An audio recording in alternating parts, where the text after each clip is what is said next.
হারিথা হোটেলে। তো এটা হলো অন্ধ্রপ্রদেশের একটা হোটেল, অন্ধ্রপ্রদেশ ট্যুরিজমের একটা হোটেল। তো এখানকার রুম রেন্ট এবং কেমনভাবে রুমগুলো বুক করতে হয়, রুম ট্যুর সমস্ত দেব। আমাদের সঙ্গে ভেতরে চল।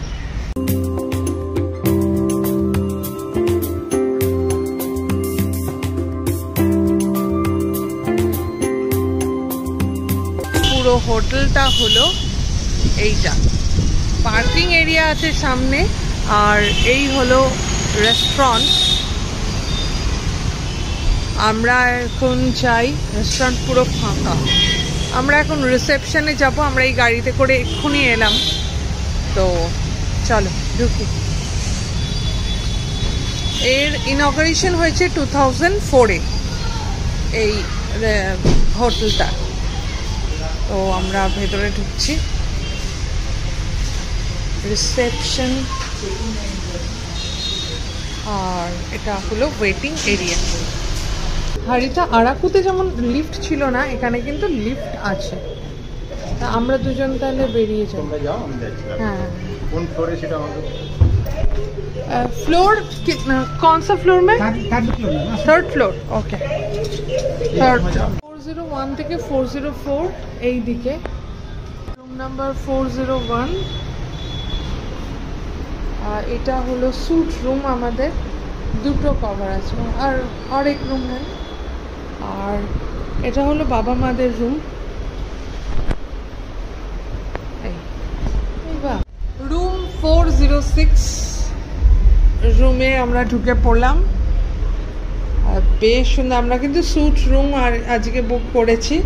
এখানে একটা রেফ্রিজারেটর আছে ফাঁকা, আর একটা রুম।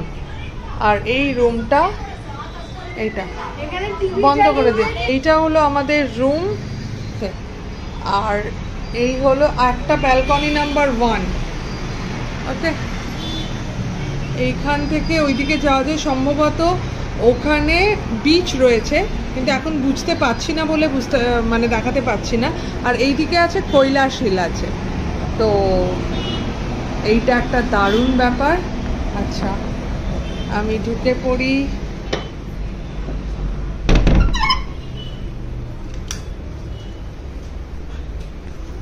আর এইটা আরেকটা ব্যালকনি, এখানেও একটা সিটিং এরিয়া আছে। সকালবেলা তোমাদের পুরোটা আবার দেখিয়ে দেবে। একটা ইন্টারকম আছে। আর এখানে কিন্তু কোনো ইলেকট্রিক কেটল কিছু নেই। এখানে একটা দিওয়ান মতন আছে আর একজনের শোয়ার জন্য। আমরা এখন যাচ্ছি রেস্টুরেন্টে, ভেতরের দিক দিয়ে যাচ্ছি।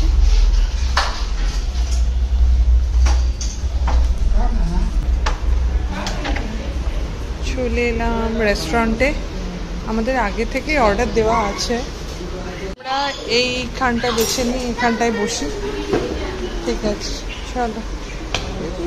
মানে একদম পুরোনো দিনের 1980-তে আমার জন্ম হয়েছে, আমরা এখানে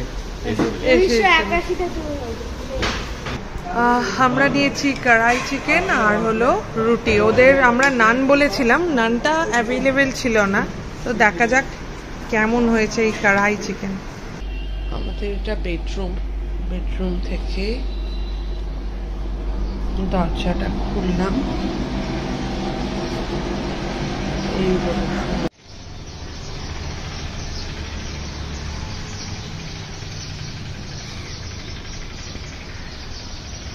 আর এই হলো অন্ধ্রপ্রদেশ ট্যুরিজমের বাস। এখানে তো পার্কিং আছেই, কালকে দেখিয়েছিলাম। এই বাসটা 7টায় হলো রওনা দেয়, পুরো অন্ধ্রপ্রদেশের ভাইজ্যাক এবং আরাকুর যে জায়গাগুলো আছে সেগুলো এটা ঘুরিয়ে দেখায়। তো তোমরা যদি অন্ধ্রপ্রদেশ ঘুরতে চাও তো এই বাসটায় তোমরা কিন্তু নিচেদের সিট বুক করতে পারো। এখান থেকে কিছু টয়লেট্রিজ দিয়েছে, সেটা হলো একটা শ্যাম্পু দিয়েছে আর দুটো সাবান দিয়েছে।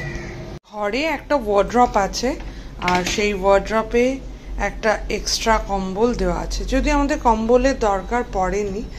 আর এই দেখো লাইট না হোয়াইট কালারের টিউব নয়, এটা কিন্তু ইয়েলো কালারের টিউব লাইট। আর এই মুরগির ছবি, কার্ড এটা বোধহয় কিছুদিন আগে পর্যন্ত ভেজ ছিল।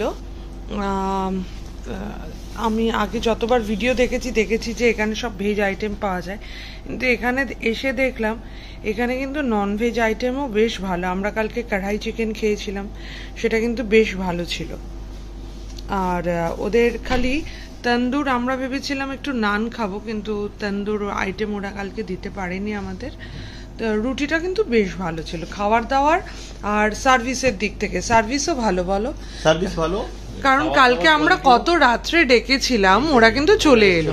10টার সময় আমাদের লাইটের একটা প্রবলেম হচ্ছিল, আমরা ডাকলাম, ওরা চলে এসেছে। একদম সার্ভিস ভালো, কিন্তু একটাই ব্যাপার, এই হোটেলটার মেইনটেনেন্সের অবস্থা এই মেনু কার্ডের মতন এই একদম এরকম ভাবে চিপকানো।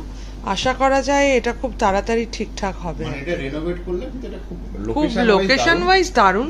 পাশেই কৈলাসহিল, আর তার সামনেই হলো সমুদ্র, বে অফ বেঙ্গল। চলো আমি দেখাচ্ছি এটা। আমরা যখন কোনো জায়গায় বেড়াতে যাই, সেই জায়গার বেড়ানোর সাথে সাথে যেখানে থাকি সেই জায়গাটার ছবিটাও কিন্তু মনের মধ্যে স্পষ্ট হয়ে ওঠে। এই যে আমি দরজাটা খুললাম, দরজা খুলে সামনে এই রকম একটা কনস্ট্রাকশন, মানে হাফ কনস্ট্রাকশন হয়ে রয়েছে, ভেঙে পড়বে, কিছুটা রিপেয়ার করা হয়েছে বাঁশঠাস দিয়ে। এইগুলো বোধহয় দেখতে খুব একটা ভালো লাগে না।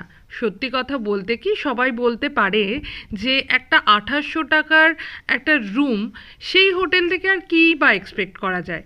কিন্তু এরকম অনেক হোটেলে আমরা থেকেছি যেখানে 2800 টাকায় বেশ ভালো রুম পাওয়া যায়, কিন্তু এখান থেকে ভিউ নিয়ে কোনো কথা হবে না। এখানকার সার্ভিসটাও বেশ ভালো। সবচেয়ে বড় কথা, এখানে কিন্তু একটা লিফট আছে যেটা পুরোপুরি সুন্দরভাবে চলে, যেটা আমার খুব ভালো লেগেছে।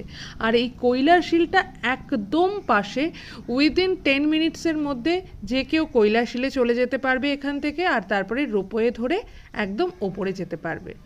আর সামনেই হলো লুম্বিনী পার্ক। অনেকগুলো অভিযোগ থাকা সত্ত্বেও কিছু কিছু জিনিস যেন মনে দাগ কেটে যায়।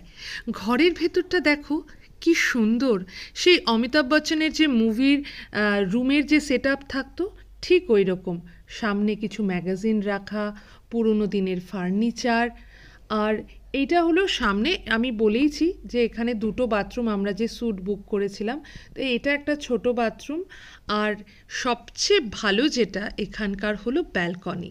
আর ব্যালকনি থেকে এই বাবাদের ঘরের যে ব্যালকনিটা, 2টো ব্যালকনি একসঙ্গে জোড়া আছে, তো বিশাল বড় ব্যালকনি। আর সামনে বে অফ বেঙ্গল আর লুম্বিনী পার্ক।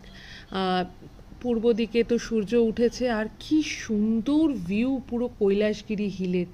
এটা মানে এত দারুণ, যদি নতুন করে ওরা রেনোভেট করে না, এটা দুর্দান্ত হয়ে যাবে, মানে কোনো কথা হবে না এখানকার লোকেশন নিয়ে।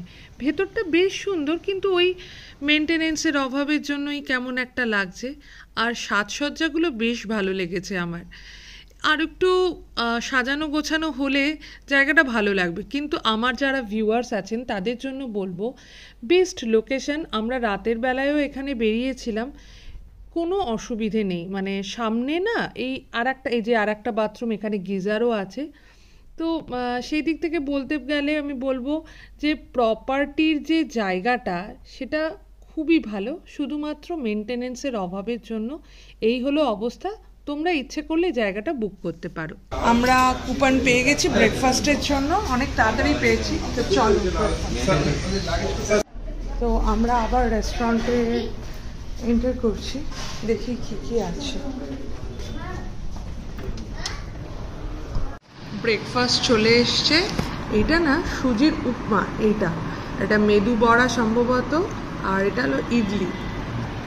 এই হলো আমাদের ব্রেকফাস্ট। আচ্ছা, ব্রেকফাস্ট তো এতগুলো দেখলাম, মেদু বড়াটা কিন্তু বেশ ভালো লাগবে। উত্তপম যেটা আছে সুজির, যেটা ওরা কি সুন্দর প্যানকেকের মতন করে বানিয়ে দিয়েছে। আর ইডলিটাই একটু শুকনো হয়, তা আমাদের টেস্ট বাডের সঙ্গে ম্যাচ করে না, আমাদের কিন্তু ভালো আদারওয়াইজ। তবে চাটনিগুলো চাটনিগুলো ভালো। আর সবচেয়ে বড় কথা, এই জিনিস তুমি আমাদের ব্রেকফাস্টে এই জিনিস খাবে, লুচি আছে একটা অন্য জিনিস, তো পুরো চপ